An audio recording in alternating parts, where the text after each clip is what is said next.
Supuesto, en estos primeros cuatro cantos, ya lo mencionábamos, Ulises ni siquiera sale como personaje, lo están mencionando constantemente, Ujú, están hablando de él, lo ujú, están evocando a cada rato, ¿no? El principio es evocador, Homero en esos primeros versos nos habla de la situación, de cómo ujú. Odiseo es el único de los héroes griegos que no ha regresado todavía de esta expedición contra Troya que veíamos un poquito la vez pasada. Y después comienza a hablarnos pues de un consejo de dioses, cómo Zeus reúne a sus dioses olímpicos para discutir. Y entonces es muy interesante, por ejemplo, esta queja que hace Zeus cerca de que cómo los mortales siempre le están atribuyendo la culpa de sus desgracias a los dioses. Lo que él dice es que ellos mismos son los que se generan esta, estas desgracias. Y por supuesto, esto ya es un cambio gigantesco. Para nosotros quizá pueda ser algo que consideramos muy moderno, pues sí, los humanos, está en el libre albedrío cristiano, ¿no? Los humanos somos culpables de nuestras propias acciones y en tanto de los propios acontecimientos negativos que pueden llegar a ocurrir en nuestra vida. Pero esto vaya que es algo novedoso para los griegos, sobre todo de la época de Homero. En la Ilíada, todo tiene que ver con los dioses. Cada acción, cada pequeño detalle, incluso eh, acontecimientos como, no sé si recordarás estas dos águilas, esta águila que agarra a otra, una ave más pequeña en el canto 2, eso también tienen que ver los dioses. Ujú, Todos los griegos de la época arcaica, estamos hablando del siglo octavo antes de Cristo, le atribuían a los ujú, dioses todo el acontecer de la vida. Y entonces entenderíamos que con Homero, y particularmente en la Odisea, con esta queja de Zeus, eh, ujú. comienza a haber una reestructuración en el pensamiento. Y entonces van a ser poetas posteriores los que van a decir, pues que los dioses no tienen nada que ver con nuestras eh, vidas, de alguna manera, con nuestras desgracias. Y inmediatamente después baja a Atena y encuentra la situación, ¿no? Ah, Telémaco está precisamente pues con estos pretendientes que están consumiendo demasiado su hacienda. Decías que no había como un hilo conductor. Lo hay, pero por supuesto que es un recurso literario muy bien utilizado por parte de Homero, esto de empezar a contar la historia desde diferentes puntos de vista. Y es lo que va a hacer. De primero, nos va a hablar de estos primeros cuatro cantos y los dos primeros que leímos para esta sesión, pues son de Telémaco, del hijo de Odiseo que durante 20 años nunca supo nada de su padre más que se había ido a Troya. E incluso una queja de Telémaco en este primer canto es decir, a mí mi mamá me dice que soy hijo de aquel, Ujú. pero yo no puedo saberlo porque yo ni siquiera lo he conocido. Entonces, es bastante interesante. Enseguida iremos viendo estos temas de cómo está configurada la familia en Grecia para que entendamos bien cuál es la desgracia, cuál es el nudo de la Odisea en ese sentido. Pero platícame un poquito más, digo, más allá de como que sí, va saltando y hay muchos personajes, hay Sí, muchísimos personajes, claro, la tradición oral es muy sí, distinta sí. a la tradición escrita. Y Es entonces, que, es que es, sí. Es que mira, la cuestión es la siguiente. Yo estoy a una narrativa, ¿no? Incluso ya ni siquiera leo textos que tengan que ver con cuestiones científicas. Si así fuera, mi estructura mental quizá comprendería mejor este tipo de textos. Y como la narrativa es muy lineal, ¿sí? Estoy acostumbrada a que, bueno, una historia tiene un inicio, ¿sí? Un principio y tiene un desenlace y tiene un final, ¿no? Y ese hilo conductor, bueno, tiene personajes y ya sea que todo gire alrededor a eso, a un personaje principal o a varios personajes principales, pero todo te lleva hacia las vivencias, las situaciones, así como por ejemplo, lo más que te pueda decir que tiene como la literatura de Agatha Christie, que tiene muchísimos personajes en ocasiones en algunas de sus novelas, entonces, bueno, de alguna manera te ambientas y ya ves que fulanito, sutanito, menganito y demás, bueno, encuentras cuáles son sus personalidades y cómo va siéndose toda la trama, ¿sí? En base a esos personajes y demás. Me cuesta mucho trabajo porque en este caso no hay eso. O sea, son pequeñas prosas tan retóricas, tan llenas de poesía, que no encuentro, bueno, aquí me está hablando de estos 2 o 3 personajes y luego, y enseguida pasa a otra imagen simbólica. O sea, son muy simbólicas, ¿sí?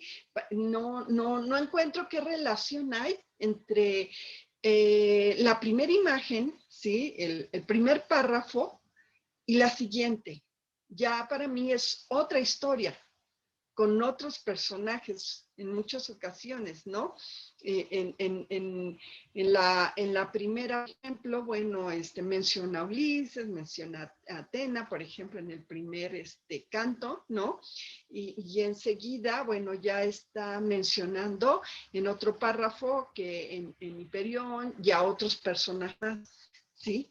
Y entonces ahí ya, pues ya me perdí. Digo, a ver, no es una novela, no es una narrativa, pero bueno, entiendo que son situaciones, ¿no? Que van pasando los personajes y no tienen así como que un hilo conductor en el sentido de que a este personaje le pasó esto y enseguida, como consecuencia, hay esto. ¿Sí me entiendes? O Creo que, sea, eso es lo que a mí me pierde. Sí, por supuesto, la retórica de esas figuras me hace no entender bien cuál es la historia. calma, vamos a ir muy poco a poco y de hecho, una de las cuestiones que le quería, que les quiero comentar a ambas, Tifer, que siempre que vayan leyendo anoten qué es alguna duda, Ok, las dudas que vayan surgiendo y voy a ok, tratar de ir resolviéndolas conforme vaya, porque sí, explicando. tienes razón, son una cantidad de personajes, son muchos personajes, son muchas alusiones que para nosotros ya quedan muy lejos y que sin embargo son muy interesantes. Enseguida, por ejemplo, Hiperión, Hiperión, ¿quién es? Hiperión es el dios del sol, es el dios sol. Fíjate, yo Hiperión pensé es- que era un lugar. así es, porque él habla, porque O sea, Homero habla de dos extremos del mundo, ¿no? Homero habla de unos etíopes que viven unos en un extremo cuando sale el sol y los otros viven en el otro extremo cuando se oculta. Estamos pensando, necesitamos entrar a la Odisea con una mente más ingenua y no tan científica, porque de lo contrario nos vamos a encontrar, por ejemplo, Homero creería que el mundo, ¿cómo sería el mundo para Homero? Para Homero, naturalmente que debió quedar muy lejos esta noción de que una tierra redonda. No podría yo asegurar con certeza cómo consideraba Homero el mundo, pero para ellos no había más mundo más allá de el Mediterráneo y poco menos que el Mediterráneo. Estamos hablando de Grecia, las costas de Asia Menor, quizá Italia, partes de África, y veremos que en realidad en Homero ni en ningún otro autor posterior hay referencias a él. El mundo de Homero es mucho más pequeño, es un mundo antiguo, es un mundo en el que la navegación es muy complicada, en la que no existe manera de conocer qué hay más allá, por ejemplo, de las cordilleras de los Balcanes, donde hay regiones inaccesibles. Pero precisamente en ello hay un gran encanto, porque allí Homero nos va a hablar acerca de lo que hay en el mundo desconocido. Entonces, sí, vamos a ir anotando las dudas que haya. Es que, mira, sí, ok, que mira, ya tengo aquí la lectura, ya tengo el canto 1 aquí. Entonces, yo siento que previo a esta lectura, como que debo de tener como un conocimiento previo para poder comprender, o a lo mejor no me fui a las anotaciones que tienes que son como pies de página y por eso no lo entendí bien. Por ejemplo, te puedo leer el primero que tú seguramente hasta te lo sabes de memoria, ¿no? ¿No? Ese que dice Musa, dime del hábil varón que en su largo extravío, tras haber arrasado el alcázar sagrado de Troya, conoció las ciudades y el genio, innúmeras gentes, muchos males pasó por las rutas marinas luchando por sí mismo y su vida y la vuelta de sus hombres. Ahí tiene una anotación, no la leí, la verdad, pero a estos no pudo salvarlos con todo empeño, que en propias locuras hallaron la muerte, insensatos, devoraron las vacas del sol y Perión, del sol y Perión. O sea, digo, el sol y Perión, yo entendí que era un lugar porque alguna vez leí una novela sobre Hiperión, que era un lugar, e Irak, la deidad, los privó de la Ahí- luz del regreso, principio da a contar donde quieras, oh diosa nacida de Zeus. hasta ¿Quién ahí, es la musa? hasta ahí ¿Quién lo es el habíamos. varón? Ujú. O Ok, sea, desde ahí o sea, son figuras retóricas muy hermosas, pero ¿quiénes son? ahí iremos poquito a poquito. Uh Las -huh. musas son y mire, mira qué bueno que me dices, porque a veces damos por hecho que ya Sí, se conocen y en realidad no pasa nada si no se conocen, porque la historia continúa, ¿no? Y hay que tratar de sí. sacarlo más de la historia. Las musas son las diosas patronas de la memoria. Para los griegos, las patronas de las artes. Eh, Yeah. Uh -huh. Vamos a lo siguiente. Las musas son hijas, por ejemplo, de Zeus, el gran dios, el olímpico, y de Mnemosine, que podríamos entender como una noción de memoria.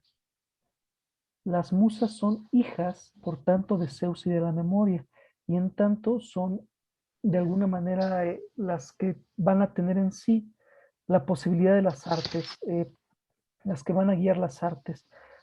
Homero comienza con la invocación a la musa porque para los griegos eh, no hay mucho que ellos puedan hacer sin la intervención de los dioses.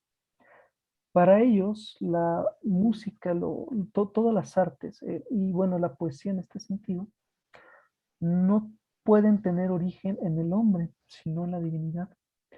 Homero no se consideraba como tal un poeta hábil.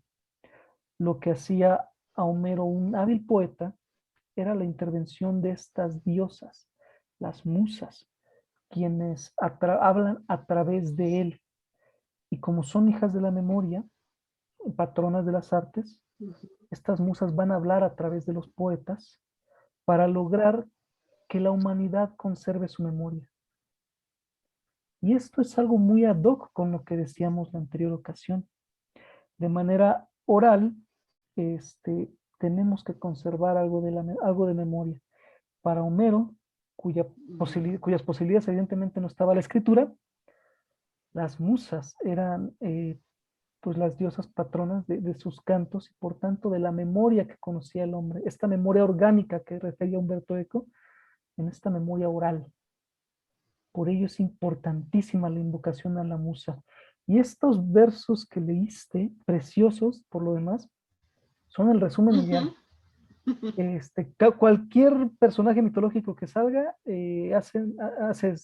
hacen notas y ahí me preguntan después, ¿qué es lo que yo recomendaría? Como Ok, son tantos, no podría yo ok. darles em, no podría yo hablarles de todos antes de que entren a la lectura.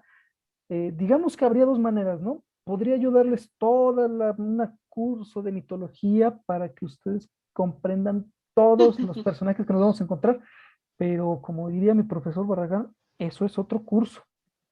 Y aquí a lo que necesitamos adentrarnos es a la historia de Odiseo.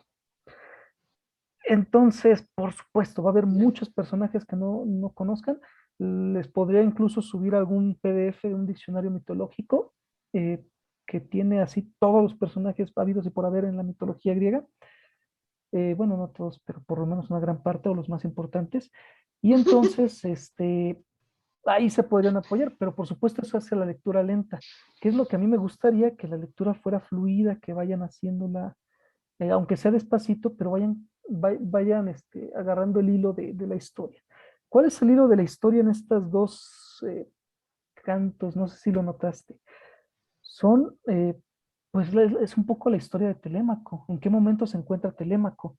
Telémaco se encuentra en casa, pero rodeado de enemigos, rodeado de un montón de pretendientes que quieren desposar a su madre.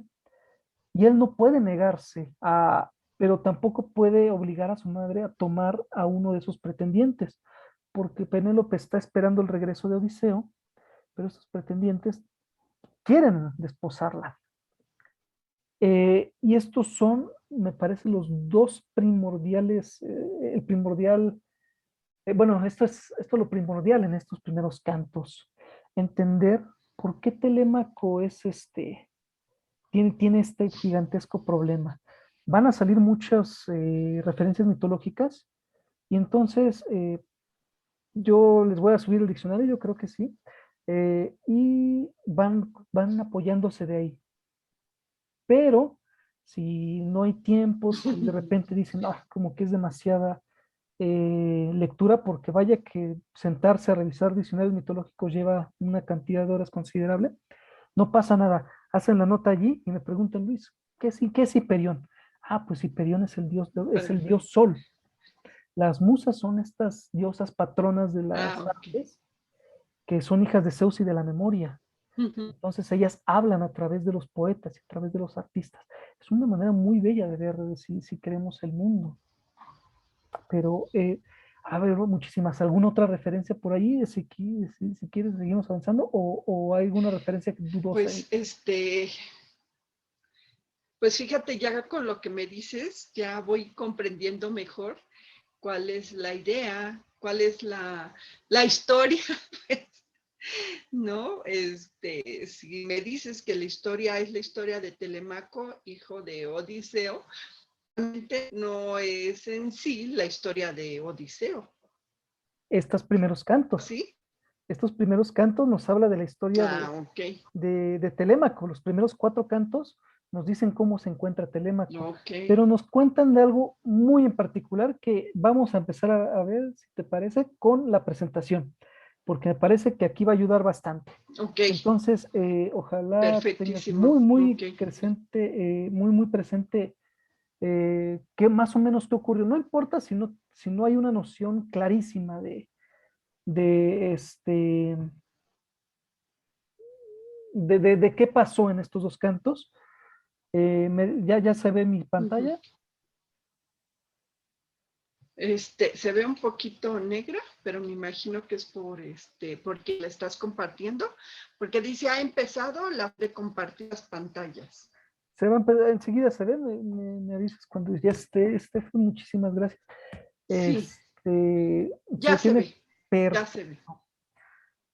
Estos primeros cuatro cantos Nos veíamos, decía la justo, ausencia de Kiros. la ausencia del Kyrios. Enseguida veremos Perfecto, qué es sí. este Kyrios, porque esto habla mucho de la vida cotidiana en Grecia. Pero recordemos primero este esquema. Este esquema del que veíamos la clase pasada, los primeros cuatro cantos habla de la telemaquia. Telémaco, hijo de Odiseo, eh, es el protagonista en estos primeros 4 cantos de la Odisea. ¿Por qué es el protagonista? Telémaco, que no es el protagonista propio de la Odisea, es sin embargo una parte fundamental, porque siendo hijo de Ulises, de Odiseo, eh, es parte vital de la propia continuación de Odiseo. Los hijos son una continuación natural de los padres. En un mundo antiguo en el que no había muchas posibilidades de sobrevivir para los niños, eh, en- de alguna manera los hijos se volvían una continuación. Y eso es en alguna medida aún hoy en día. Muchos padres quieren que sus hijos continúen sus carreras, por supuesto, no es correcto.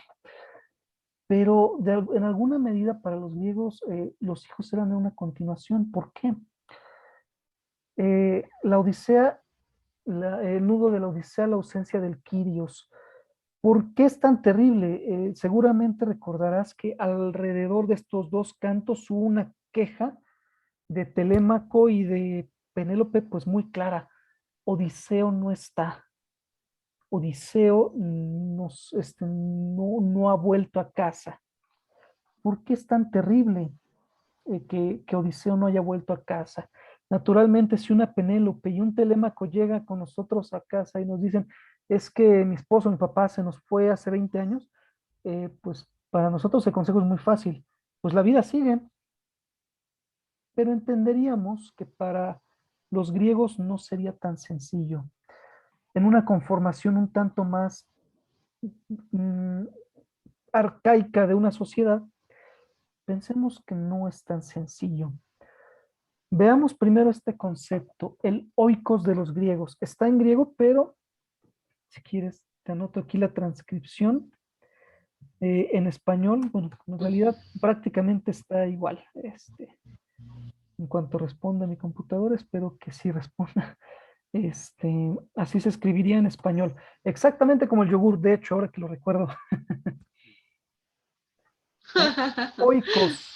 El Sí. oikos es un término muy complejo en la antigüedad. El oikos en la Grecia antigua aludía a desde una casa, desde la casa propia donde toda la gente cercana al poseedor vivía, podía aludir a una hacienda que no estuviera cerca de la casa, eh, y podía aludir incluso a utensilios, podía aludir incluso, fíjate qué curioso, a esclavos y a la propia familia de los griegos.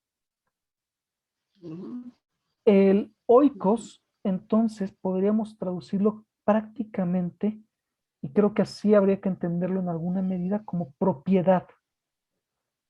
Este esclavo es mío, es parte ujú, de mi oikos. Esta hacienda que está lejos de mi casa, pero es mía, es parte de mi oikos. La casa y todos los habitantes en ella son mi familia, están bajo mi responsabilidad, en tanto son parte de mi oikos. El oikos griego es una noción muy curiosa, eh, pero por supuesto habla de algo muy importante. ¿Quién se encargaría de este oikos? Y entenderíamos perfectamente que si es una sociedad antigua y eso es una sociedad pues patriarcal como la de los griegos, es normalmente el varón de mayor edad.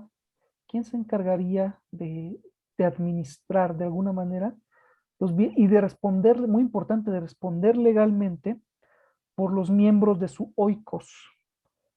Ahí la importancia del Kyrios. De hecho, aquí curiosa esta imagen que vemos. Voy a presentarme mejor. A ver si se ve bien. Para que se vea mejor, un detallito que hay aquí en la presentación. Se alcanza a apreciar porque no sé si recuerdas qué es lo que hace Penélope para, para evadir a los pretendientes.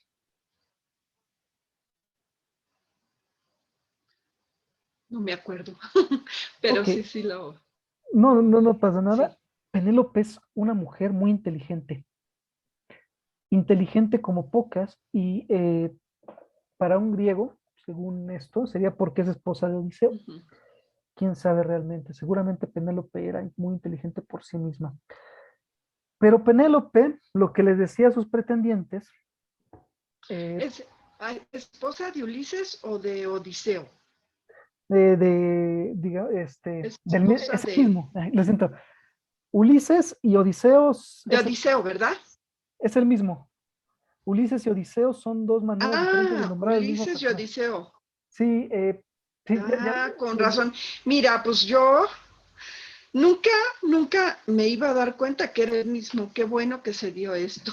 Odiseo y qué bueno, Ulises sí, es el mismo. Ok. sí, lo siento.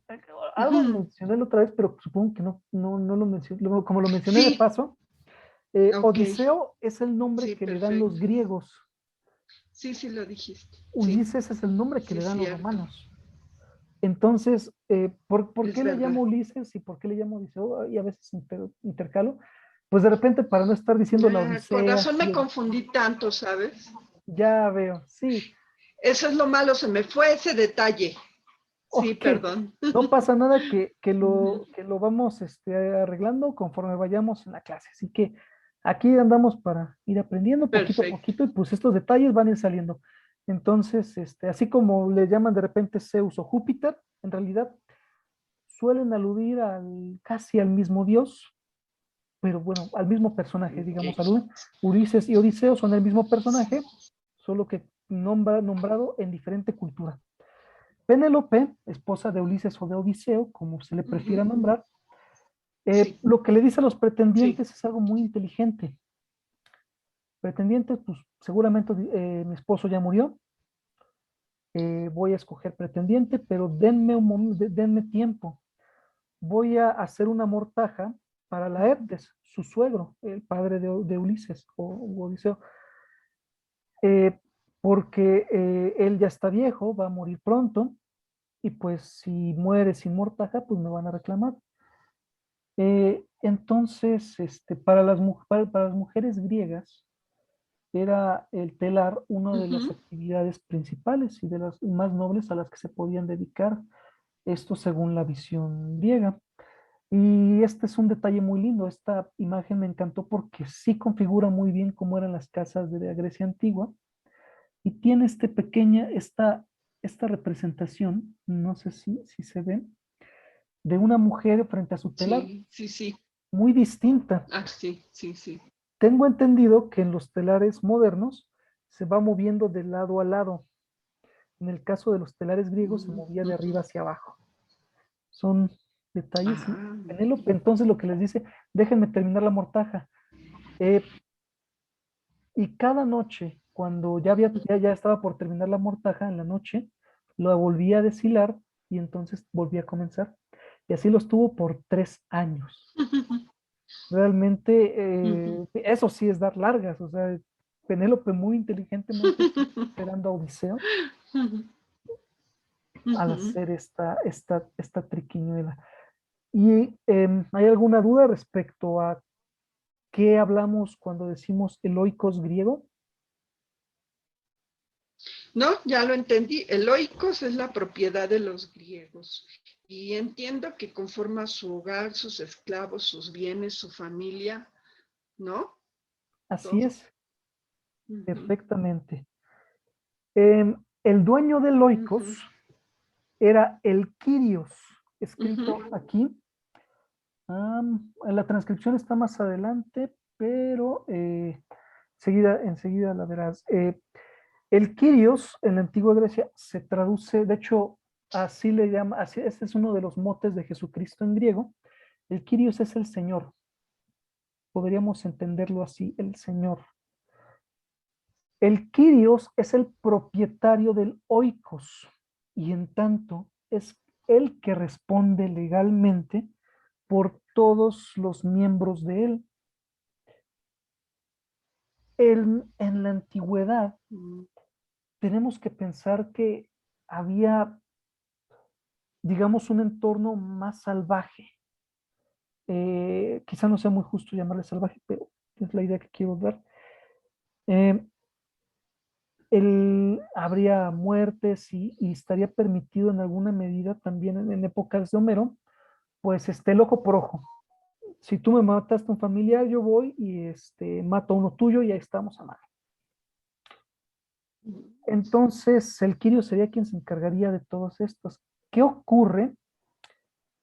Y esto es una pregunta para ti. ¿Qué crees que ocurriría si a una casa le falta el Kyrios?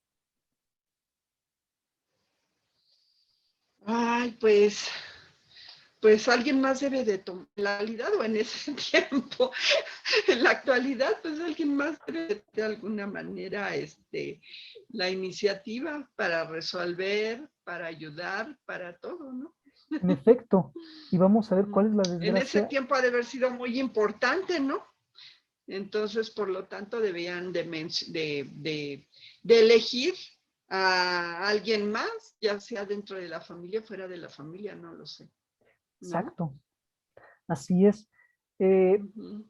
¿Y qué ocurre? Que el Kyrios en la antigua Grecia normalmente era el mayor, el varón más grande de la familia. En la antigua Grecia, y esto es un dato muy interesante, porque quizá en unos años tengamos que volver a esas costumbres. En la antigüedad, en la antigua Grecia, los jóvenes que se casaban llegaban a la casa del padre.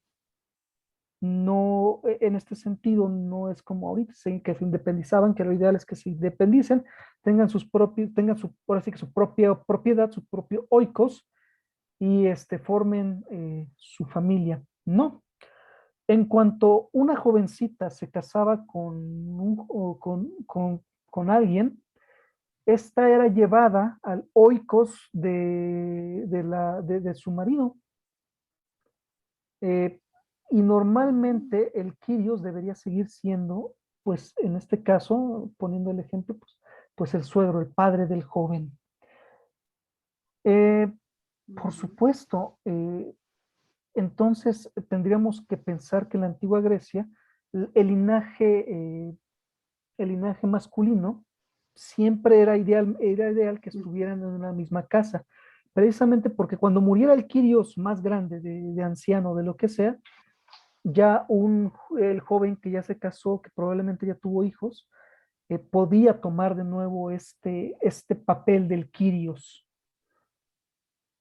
En esto, ahí es donde estriba la gran desgracia de la Odisea, porque entonces, ¿quiénes serían los Quirios o los potenciales Quirios en la casa de Odiseo?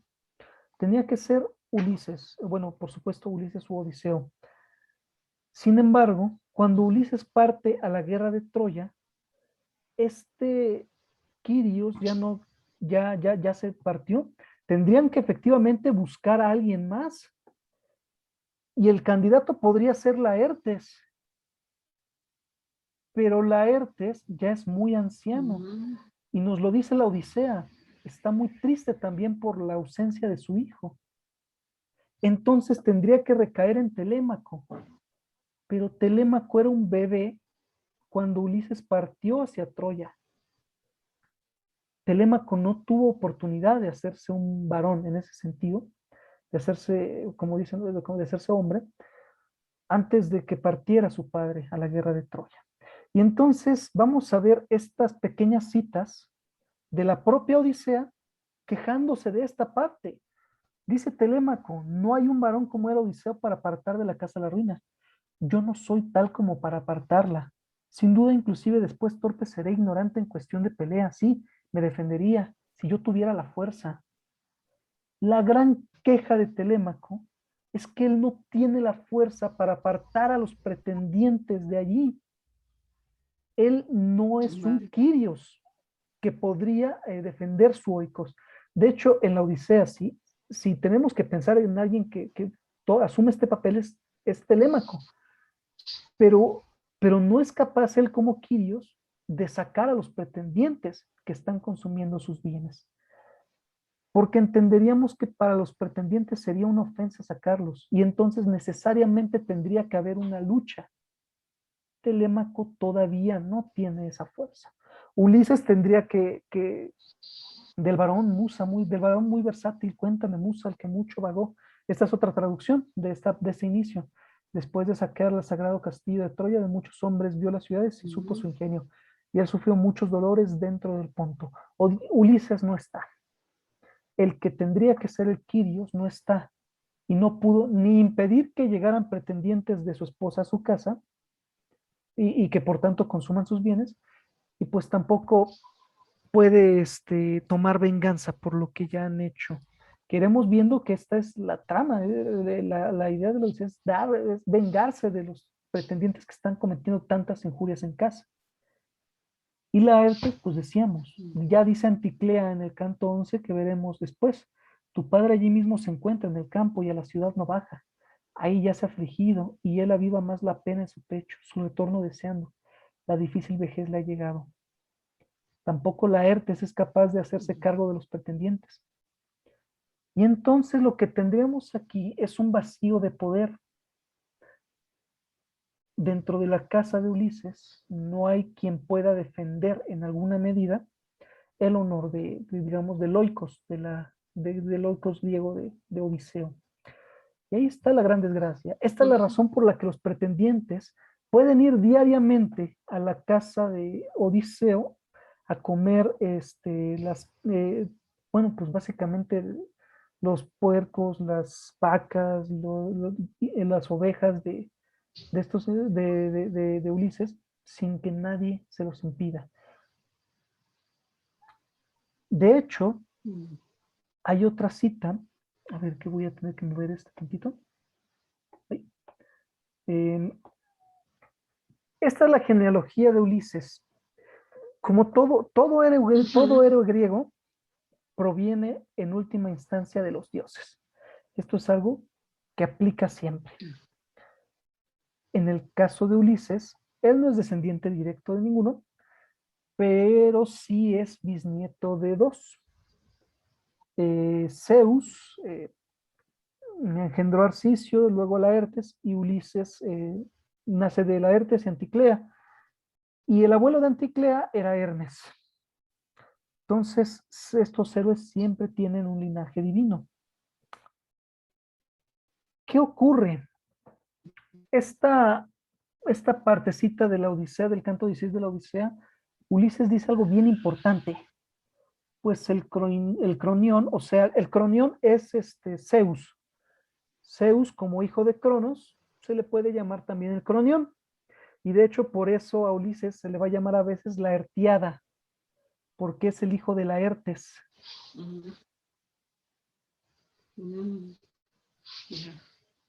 Muy bien, pues el cronión, o sea, Zeus aisló nuestra estirpe así, en un solo retoño, cual único hijo, engendraba a Arcisio Laertes, y luego cual único engendró a Odiseo su padre, y tras engendrarme cual único, Odiseo me dejó en el palacio sin disfrutarme.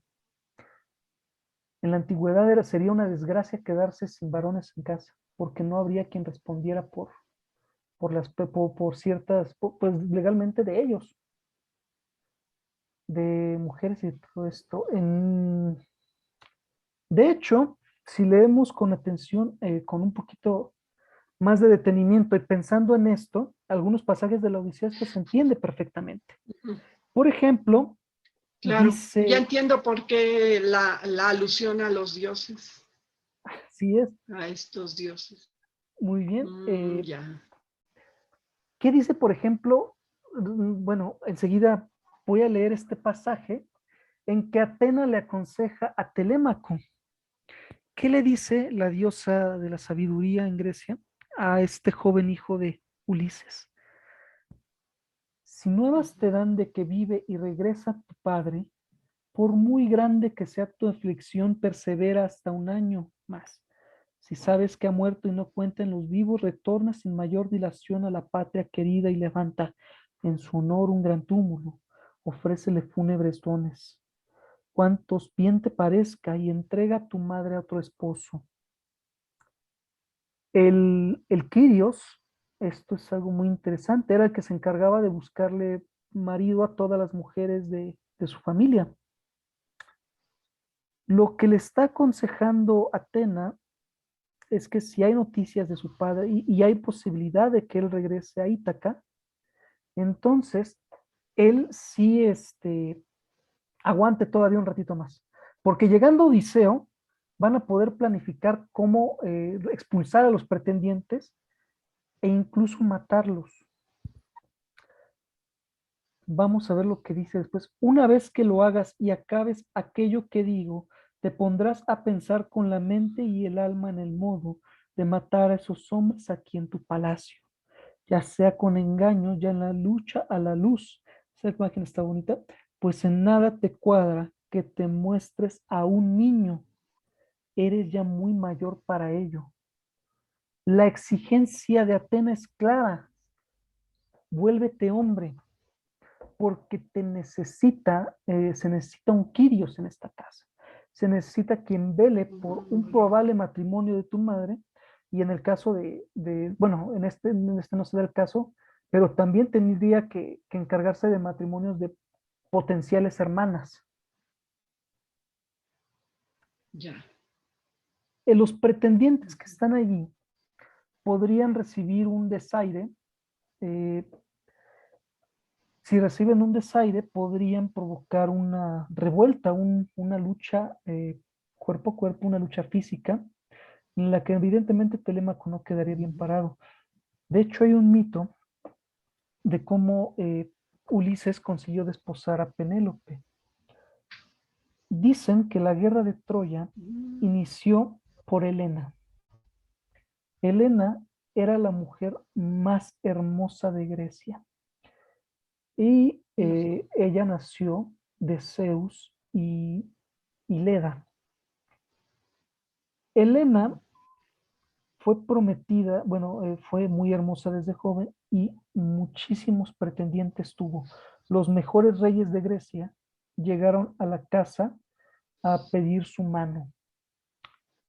El padre humano, digamos, el padre postizo de Helena de alguna manera, eh, entendió que si desairaba, que sin importar cuál fuera la decisión que él tomaba, podría generar una guerra hecha en su propio territorio, lo cual no le convenía.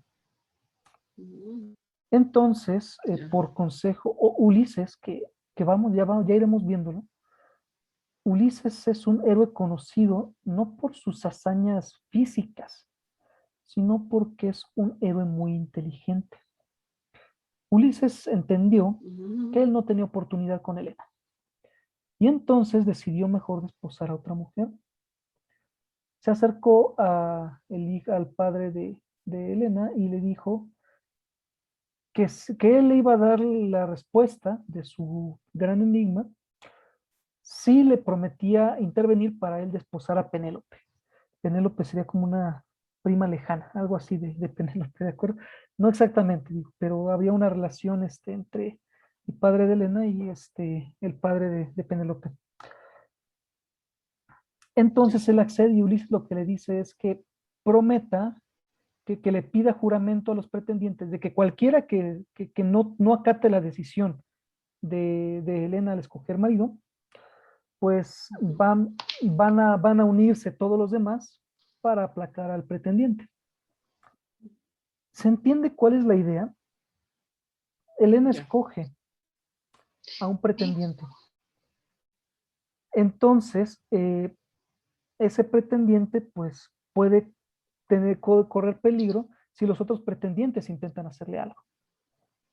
Pero si un pretendiente le dice algo, los otros se van a unir en contra solo de él, lo cual va a evitar la guerra.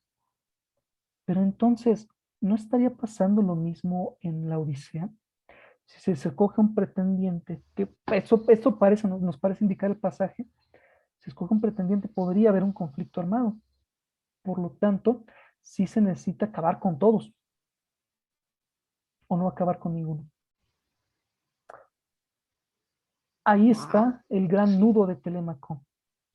Si no puede Órale. él hacerse cargo de expulsar a estos pretendientes, lo que necesita es que Odiseo llegue para poder expulsarlos. es muy lamentable y de hecho este sería el gran problema por parte de los hombres en Grecia. Eh, Creo que ya no me va a dar mucho tiempo, pero sí quiero comentarlo rápidamente. No sé si alcanzaste a hacer la Ujú. lectura de complementaria de Ovidio. No. Con Bueno, no, trabajos, leí, releí, dije, bueno, es que este pasaje está muy hermoso, pero ¿quién es Tenea? ¿Quién es? Sí. mm, Más bien me la preguntándome quiénes eran cada uno de ellos ok, no pasa nada. y tratando de comprender a qué se refería cada figura. Pero sí, bueno, entendí Cualquier duda que surja de más o esas, menos listo. no, no te detengas, no Ujú. detengas la lectura y Ok, dices, anotas, haces bueno, una nota y le puedo preguntar a Luis esto. Y sin broncas, nos dedicamos unos 10 minutitos a ok, resolver dudas al principio y así ok. vamos avanzando y comprendiendo mejor la Odisea. Este sería el gran problema en la Bien, Odisea, la ausencia del Kyrios. bueno, sí, ya más o menos. La ¿Ok? ausencia del Kyrios. Ujú. Ah, Por ok, supuesto, esto, perfecto, sí, ya entendí, pues, sí. y Eso, ponía en disyuntiva a Odiseo. así es. Y este pasaje es Ujú, particularmente muy bello. Este pasaje es de las heroidas. No pasa nada si no alcanzas a hacer las lecturas ujú. complementarias. Es algo de que por si tienen tiempo y ánimos, se puede hacer para complementar las lecturas Ay, gracias. de la Odisea. De ahí voy a estar yo sacando Perfecto, citas de las complementarias. sí. Entonces, realmente, ¿qué es lo que me interesaría? Veamos cómo nos confirma Ovidio lo que Bien, estoy sí. diciendo. No es solamente que yo haya dicho, pues es que es esto. Ujú, Nos dice Ovidio, a la voz de Penélope, Penélope le está reclamando a ujú, Odiseo, porque sí, esta es la desgracia de los varones, pero la desgracia de las mujeres debió ser sí, también horrible. Para Penélope debió ser horrible porque ella sí, se sí. entendería, amaba a Odiseo, quiere que vuelva, no quiere desposar a nadie más porque entonces pierde a Claro, Odiseo. Nosotros somos tres seres indefensos, tu esposa, una claro. débil mujer, Laertes, un anciano y Telémaco, un niño. Al chico han estado a punto de matármelo estos días atrás en una conspiración. En el canto 4, los pretendientes dándose cuenta que Telémaco Ujú, está asumiendo su papel de Quirios, intentan asesinarlo. O van a intentar planear asesinarlo porque ya es un peligro.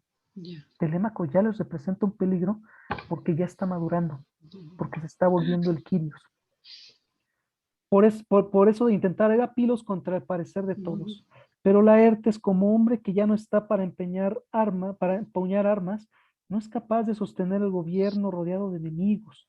A Telémaco le llegará, si conserva la vida, la hora de ser hombre, pero por ahora necesitaría la ayuda de su padre para conservarla. Tampoco yo tengo fuerzas para echar del palacio a los pretendientes, a los enemigos. Tienes que venir tú, nuestro puerto y nuestro altar de salvación. Muy bonito esto que le dice Penélope después de todo lo que le dijo. Y yo siempre tengo ganas de revisar qué dice en latín para ver qué buenos insultos le puso Penélope. Pero es este el gran problema wow, de la Odisea. El gran problema es que no hay quien pueda expulsar a los pretendientes porque no hay esta figura del Kyrios. No hay quien responda por heroicos.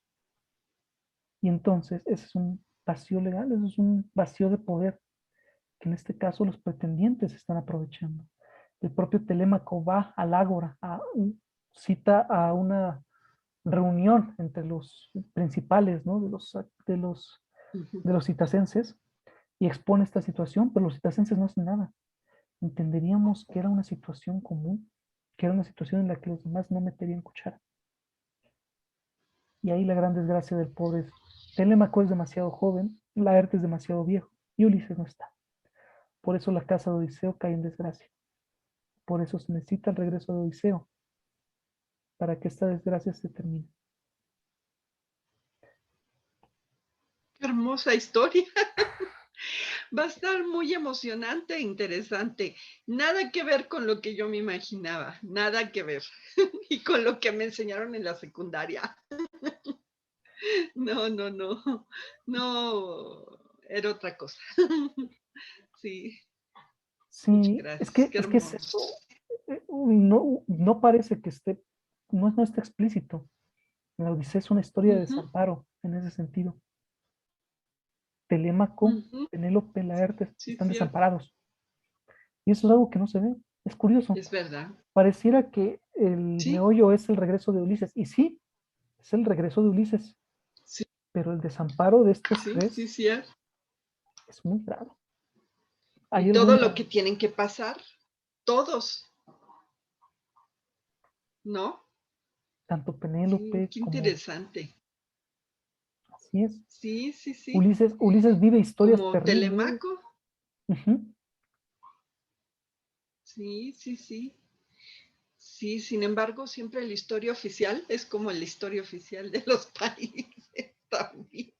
Es así como que todo gira alrededor de Odiseo y su viaje, ¿no? Así Así nos es, lo Tony. cuentan, ¿no? Sí, como un aventurero, ¿no? Que para llegar a su lugar de origen pasa por diversas penurias, pero la esencia aquí está en esto que me estás diciendo, esa es la esencia, ¿no? Así es. Este es el Ujú, gran ujú. problema. Qué Porque si interesante. Odiseo hubiera vuelto, nunca nos lo dice, ¿no? Si Odiseo no hubiera vuelto, ¿qué pasaba? Esto hubiera sido el Claro. acabose de la casa de Ulises.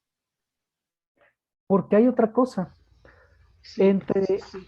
entre los antiguos, el Quirios también tenía que encargarse de ofrecer junto al matrimonio de alguna de sus familiares una una dote por parte de las, pa- Wow. pa- eh, para el esposo de su hermana, de su madre, de lo que sea. Y Telémaco se queja de algo muy interesante. Ya más, ¿cuánto a Icario, Icario es el padre Sí. de Penélope, cuánto Icario debería pagar si por mí mismo, si por mí le Ujú. devuelvo a mi madre? Grandes males por él sufriré, Wow. mas del cielo asimismo vendrán otros, pues ella saldrá del palacio invocando a las furias terribles y yo quedaré de los hombres maldecido también. Nunca habré de decir tal palabra. ¿Por qué Telémaco no quiere regresar a su madre, a Icario? Aquí lo que le dicen los pretendientes es, tú deberías devolver a tu madre a la casa de su padre para que él la vuelva a dar en matrimonio. Sí. Pero lo que dice Telémaco es, Ujú. me van a multar. Esto es en esencia lo que dice, porque Icario Wow. le debió haber dado una dote a Ulises para que esto es de alguna manera para el mantenimiento de la esposa, digamos, es como, ahora tú Claro. vas a tener los gastos de mi hija, de mi hermana, de mi madre, de De lo mi que, mujer, ajá, de mi hija. Sí, sí, claro. Sí, de y mi hija en entonces yo este te doy caso. esta dote para que tú la mantengas. Pero entonces, si me la devuelves, porque Claro. pues, sería una especie de divorcio, se tienen que devolver la dote. Y Claro. más, Me tienes que devolver Penélope, todo. Penélope no quiere tampoco. Y entonces, lo que dice Telémacos va a Bueno. invocar a las No, pues furias. no. Ella es feliz como está. Ay, Muy bien. Estas furias qué terribles, por situación. cierto, probablemente salgan después. Son unas deidades Ujú. primigenias, muy antiguas, más antiguas que los propios Ujú. olímpicos, que se dedicaban a castigar Sí. los crímenes familiares. Entonces, a Telémaco le debía parecer Ujú. una cosa terrible que su madre pudiera invocar estas divinidades infernales para castigarlo, ¿no? Si la devolvía. O sea, está Qué terrible. desamparado. Ya, Bueno, pobre. Sí, casi ni. Bueno, y ¿qué vamos a leer? ¿Qué tengo que leer? A ahí ver, está en el calendario de lecturas. espero entenderle. Bueno, primero, si quieres, antes de, no sé, supongo que ya te tienes que ir Sí. No, ahorita no, no urge. ok, entonces Sí, me tomo un poquito más de calma y antes de las lecturas, ¿alguna duda? sí, gracias. ¿Alguna cuestioncilla por ahí? No, no, ya con esto que está muy claro con esta presentación y con la manera en que tú me lo acabas de describir y demás, está muy claro. el contexto, pues, de esta historia y cómo, pues, están dibujados cada uno de los personajes y cuál, ahora sí que en dónde están, cómo viven y de dónde viene toda esta, to, todo su drama, ¿no? Eso es lo interesante, porque pareciera ser que todo, así como lo cuentan, todo gira alrededor de Homero, de Ulises, pero no todo este contexto que existe alrededor de él. Pues tú eres el experto. No, ningún experto creo que lo sabe muchísimo más que otras personas que yo, pero yo esto es lo que he podido discernir, he podido configurar y comprobar. Eh, Qué bueno que le gustó. Es que esta es la gran Sí, desgracia de la Odisea, ¿no? Los viajes son preciosos y los viajes son por lo que conocemos a Odiseo. Sin embargo, para los griegos, cuando les cantaban la Odisea, a ellos se les debía hacer sí, chiquito el corazón por esto, no porque claro, Odiseo sufriera mucho. por Bueno, quizás todos. sí porque Odiseo sufriera mucho, pero Claro, esto también debía ser algo descorazonador para ellos. sí, sí, sí, sí, Bueno, sí, porque pierde su Aikos por todo, ¿no? Sí, claro, así es. sí, sí, sí, sí. Pues muy bien. Ujú. Voy a dejar ya de presentar. Ay, donde encuentre. Ujú. Eh, Así es esto. La Odisea es la gran desgracia de la Odisea es esta. No veo dónde puedo dejar de presentar. Bueno, enseguida lo averiguaré. Para la siguiente clase, bueno, Sí, como la idea es más o menos ver algunos temas, por ejemplo, de cómo se presentan las divinidades. sí. La siguiente, pues decía yo, no vamos a hacer una lectura lineal de la Odisea, sino que vamos a leer pasajes representativos. Y pues, por supuesto, también el objetivo un poquito es que saliendo del curso, ustedes puedan leer de corrido la Odisea y pues encuentren todo esto que les estoy contando de contexto griego, de personajes mitológicos, pues de temas, Ujú. incluso temas Perfecto. religiosos. La siguiente clase ya vamos a Ujú. entrar de lleno al tema de las diosas Ah, y ok. vamos a hablar acerca de cómo Sí, se manifestaba la divinidad ante los hombres según la concepción de los griegos. Y ok. es algo bastante interesante. La Ok. siguiente clase vamos a leer Ujú. entonces el canto 13 de la Odisea, que Canto pasa algo, 13. canto 13, así es. Naturalmente que ustedes pueden ir leyendo de manera lineal la Odisea si gustan, sería un ejercicio Ok. interesante, pero ¿Canto para 13 o 3, perdón? 13, Ah, 13. 13, Perfecto, sí. sí, Ujú. es el 13 y vamos, vamos al esquemita, si gustas, Fer, para ver, en realidad, leímos primero estos dos cantos de la telemaquia, pero Perfecto. vamos a ver cómo regresa Odiseo a Ítaca y digamos Ah, perfecto, los sí. primeros acontecimientos que le ocurren a Odiseo una vez que volvió a su Ujú. tierra patria. Allí se va a encontrar con Atena, pero es un encuentro bien particular que ya veremos. Es ese canto, canto 13 únicamente de la Odisea y el himno a Palas, el himno a los baños de Palas. Palas es otro nombre de Atena, entonces el siguiente va a Ujú. estar en alguna medida muy dedicado a nuestra Atena, que es Atena es una diosa preciosa entre los Ah, griegos. perfecto. Este, el himno a los paños de Palas de Calímaco, y bueno, como lectura complementaria, o sea, si se puede y si no, si hay tiempo, se hace y si no. Dejé también el canto quinto de la Ilíada. Es una lucha muy sangrienta, la del canto quinto, pero es una lucha en la que participan los dioses y eso lo hace muy interesante.